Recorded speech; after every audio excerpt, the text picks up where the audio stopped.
मोदी जी ने हालत की है इस देश की। जिन लोगों ने भी, ऐसे लोग हम भी जानते हैं, आपके सर्कल में भी होंगे, व्हाट्सएप ग्रुप्स भी होंगे, जो मोदी जी पर मर मिटने को तैयार होते थे, हमसे आपसे लड़ने को तैयार हो जाते थे, आज उनकी क्या हालत है। टमाटर और प्याज की यह स्थिति है कि जैसे किचन में इन दोनों चीजों पर 144 धारा लगी हुई हो, 4 से ज्यादा नहीं रख सकते, इतने महंगे हो गए। टमाटर, भिंडी, प्याज, शिमला मिर्च, जो पिछले साल इस वक्त कीमत थी उससे कहीं ज्यादा आज टमाटर 100 से 120 रुपए इसी शहर में बिका। तो इसलिए बड़ी बड़ी बातें करने वाले जो लोग हैं, नए नए मुद्दे लाकर डिबेट्स करने वाले लोग हैं, सुबह से शाम तक आपको परेशान करते रहते हैं कि भैया बाइट लेकर आओ, फला मुद्दा, जो कि है ही नहीं। सुबह से मुझको भी बहुत फोन आया आप जैसे साथियों के। मैं हैरान था कि मुद्दा क्या है और बात किस पर हो रही है। प्याज, भिंडी 120 रुपए किलो, यह है असली मुद्दे। और यह सब क्यों हो रहा है? क्यों आज प्याज 50 रुपए किलो है, शिमला मिर्च 100 से 120 रुपए किलो बिक रही है? यह है मुद्दे। इस पर सरकारें बननी और बिगड़नी चाहिए। इस पर विपक्ष को आंकना चाहिए कि विपक्ष की आवाज उठाता है या नहीं उठाता। महीने के अंत में जेब में कितना पैसा बचा, इस पर सरकार के परफॉर्मेंस को नापना चाहिए। मैं कोई ज्ञान बांटने नहीं बैठा हूं, लेकिन दर्द बांटने बैठा हूं कि क्यों हम इन मुद्दों से भटकने देते हैं। विपक्ष को भी आप भटकाने पर मजबूर करते हैं कि नहीं साहब इस पर जवाब दीजिए, नहीं देंगे साहब इसी पर बात करिए। क्यों सरकारों को हम अनुमति देते हैं इन मुद्दों से भटकने की या भटकाने की? क्यों इतने महंगे हुए हैं? क्योंकि इनपुट कॉस्ट, बार बार रणदीप भाई आकर कई बार बोल चुके हैं, हम सब बोल चुके हैं, बार बार इस मुद्दे पर बोलते हैं कि साहब इनपुट कॉस्ट बढ़ गया है। डीएपी, डीजल और जो तमाम कृषि उपकरणों पर जीएसटी लगाया आपने। प्री कोविड जो हुआ हम सबने देखा, ड्यूरिंग कोविड जो हुआ हम सबने देखा, पोस्ट कोविड की कोई तैयारी नहीं थी, वो आज दिख रहा है। 30 नवंबर को मुफ्त अनाज योजना भी बंद हो जाएगी। ये आपकी तैयारी है पोस्ट कोविड से डील करने की।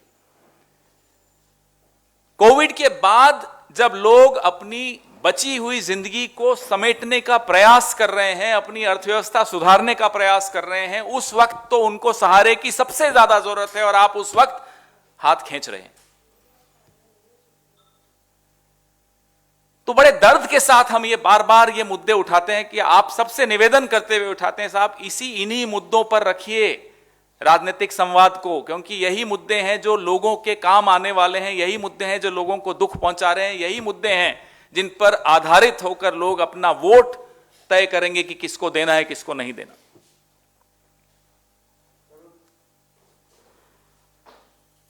वो तमाम लोग ठगा हुआ महसूस करते हैं जब सुबह दूध खरीदते हैं, सब्जी खरीदते हैं, फल खरीदते हैं, तेल खरीदते हैं, और तेल और टमाटर और प्याज आलू में तो आपस में जैसे प्रतियोगिता चल रही हो कि मैं आगे जाऊंगा, नहीं मैं आगे जाऊंगा।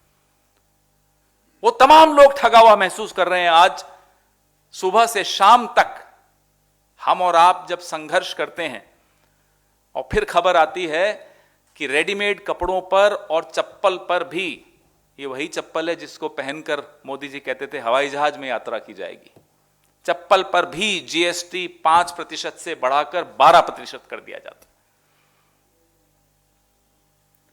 सुना है ज्वेलरी पर भी होने वाला है। आप बताइए कि अगर इस तरह से इन उत्पादों पर जीएसटी इतना बढ़ा दिया जाएगा तो चोरी बढ़ेगी या घटेगी?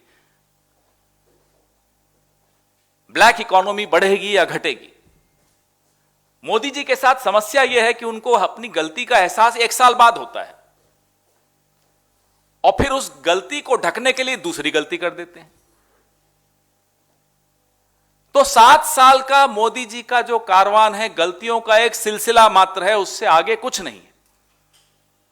किसानों के बिल लाए, 1 साल बाद समझ में आया जाकर कि गलत था, अब फिर कोई गलती कर देंगे ताकि पिछली गलती को हम याद न रख सकें। लेकिन उन 7 सालों की जो गलतियों का खामियाजा है वो मुझे, आपको, हम सब मध्यम वर्ग के लोग हैं, मध्यम वर्ग के नीचे के लोग हैं, उन सबको भुगतना पड़ रहा। जिन लोगों को गरीबी रेखा से ऊपर सरदार मनमोहन सिंह जी ने उठाया था, वो तो वापस गरीबी रेखा के नीचे गिर ही गए, और भी नई एक खेप तैयार हो गई गरीबी रेखा के नीचे की। यह है मोदी जी की गलतियों का सिलसिला, और यह है उन गलतियों का खामियाजा जो हमें और आपको भुगतना पड़ रहा है। इसलिए इस प्रेस वार्ता का मुख्य उद्देश्य यही है कि हम अपनी तरफ से जो हमारा फर्ज है, जो हमारा धर्म है, वो निभाएंगे। इन मुद्दों पर आपका ध्यान, देश का ध्यान, समूचे विपक्ष का ध्यान लाएंगे, और हो सकता है शायद सरकार का भी ध्यान जाए। असली समस्या पेट्रोल, डीजल, खाने का तेल, टमाटर, भिंडी, आलू, बड़े अनरोमांटिक बातें कर रहा हूं मैं। इसमें कोई ग्लैमर नहीं है राजनीति का, माफ कीजिएगा, वो है भी नहीं। पोएट्री नहीं है, प्रोज है, साहित्य है, बोरिंग लगता होगा, लेकिन हकीकत जिंदगी की यही है। इसलिए अगर आपको कोई उम्मीद हो कि इस मंच से कोई लुभावनी बातें होंगी, तो माफ कीजिएगा, कांग्रेस लुभावनी बातों के लिए आपके पास है, मोदी जी वहां जाइए, लेकिन कांग्रेस कड़वी हकीकत आपके सामने रोज रखेगी, जैसे कि रखती आई है, आगे भी रखेगी। 2024 में नतीजे बदलेंगे, ये पूरी उम्मीद है हमें, क्योंकि आज लोगों को एहसास हो रहा है कि जो आदमी अचानक आकर बोल देता है साहब तपस्या में कमी रही होगी, साहब कमी तो बहुत जगह रही है आपकी। देश को समझ में आ गया है कहां कहां कमी रही है, और आज भी गुरूर देखिए, घमंड देखिए कि तपस्या में कमी रही कि कुछ किसानों को नहीं समझा पाया। कहां है पन्ना प्रमुख, क्यों नहीं समझा पाए? वो सिर्फ वोट लेने के लिए हैं क्या? नोटबंदी से शुरू हुआ वो सिलसिला, आज यहां आकर हम खड़े हैं जहां दिन का खर्च चलाना संभव नहीं है। छोटे शहरों में, बड़े शहरों में, गांव देहात में, सब जगह अगर आप हॉर्टिकल्चर प्रोड्यूस का आंकड़ा देखेंगे तो आपको समझ में आएगा कि उत्पादन कम हुआ है कुछ प्रोडक्ट्स का, कुछ कमोडिटीज का। वो क्यों कम हुआ है, इसकी तह तक हमें जाना होगा। कभी खबर आती है कि टमाटर फेंक दिए किसानों ने, उनको कीमत नहीं मिल रही, और यहां 100-120 रुपए में बिक रहा है। आज किसान मजबूर है कि उसके पास इनपुट कॉस्ट के लिए पैसे नहीं है, वो उगाना नहीं चाहता, यह स्थिति पैदा हो गई। यह किसका हित साधने के लिए मोदी जी ये काम कर रहे हैं? I have come before you not with poetry but with prose, not with any romantic high sounding words, but very, very brutal, cruel reality of everyday life of every single Indian, whether he or she is from the middle class, lower middle class, or lower class. It affects every single Indian. It appears as though there is a section 144 in the kitchen when it comes to tomatoes and onions. You cannot have more than 4. Why is it that we are paying 100 rupees for a kilogram of tomatoes, 120 rupees for capsicum, 50 rupees for onions? Why is it that the farmers find it difficult to produce these commodities because of the input cost, which is very high? We've been repeating here, GST on agricultural equipments, the price of DAP, the price of diesel. After all these commodities come from various parts of the country to the Azadpur Mandi here. They end up paying for diesel. They end up paying for a lot of input costs that we mentioned before. Why is it that the government keeps trying to distract our attention, the collective attention of this country, through the media, through all of us, through social media, to issues which are non-issues? Since morning I've been getting calls, so we have to take a bite. I thought they will take a bite on tomatoes and onions and potatoes, but no. The issues are something else for the government. But we would not allow the collective attention of the country to be hijacked by this government again and again every day by creating non-issues and hiding their failures. Mr. Modi has a problem, many problems, but one of them is that he realizes his mistakes 1 year later. Farmers' bill, the black laws, demonetization. He silently acknowledges his mistake because they don't celebrate the anniversary of demonetization anymore. They never celebrated it. 2017 was the last time they celebrated it, and then they withdrew.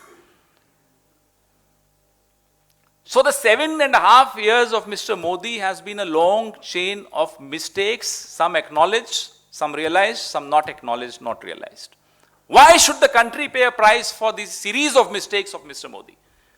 And why should we allow, as the opposition, as the responsible opposition, we will not allow the attention of this country to be distracted. We will keep bringing the government back and the narrative back to where it belongs. It belongs to my everyday problems. We've brought these problems today. At the end of the month, how much do we save in our pockets is how we measure the performance of a government and also performance of ourselves as media persons, of opposition leaders. Have we been able to make the government realize its mistakes or not?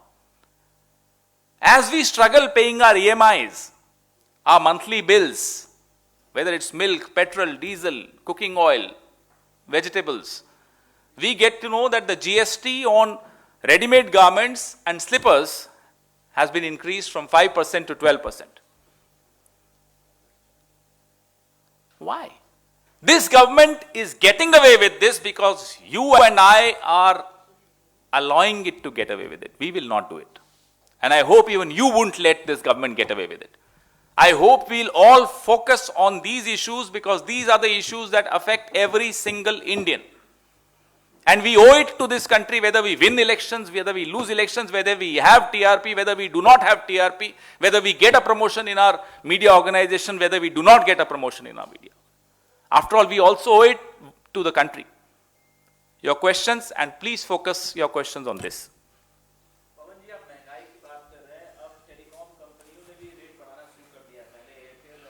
Vodafone ने एक के बाद एक हर वस्तु, हर commodity, हर सेवा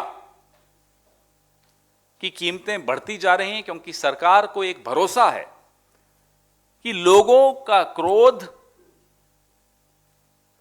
वह उसका प्रबंधन, क्रोध का प्रबंधन कर सकती है सरकार, एंगर मैनेजमेंट। वो एक दूसरे के खिलाफ गुस्सा भड़काते हैं, जाति पर, धर्म पर, भाषा पर, लिबास पर, भोजन पर, विचारधारा पर। लेकिन भूख सबको लगती है, ये सेवाएं सब लेते हैं, पेट्रोल डीजल की आवश्यकता सबको होती है, यह समस्याएं सबके लिए हैं। It is our pain that unites us, it is our suffering that unites us. हम सब एक हैं इन समस्याओं से जूझते हुए, इस संघर्ष में हम सब एक हैं। यह सरकार को समझ में नहीं आता, उपचुनावों में थोड़ा समझ में आया है, आने वाले चुनावों में पूरा समझ में आ जाएगा। चैनल को सब्सक्राइब करें और घंटी जरूर दबाएं।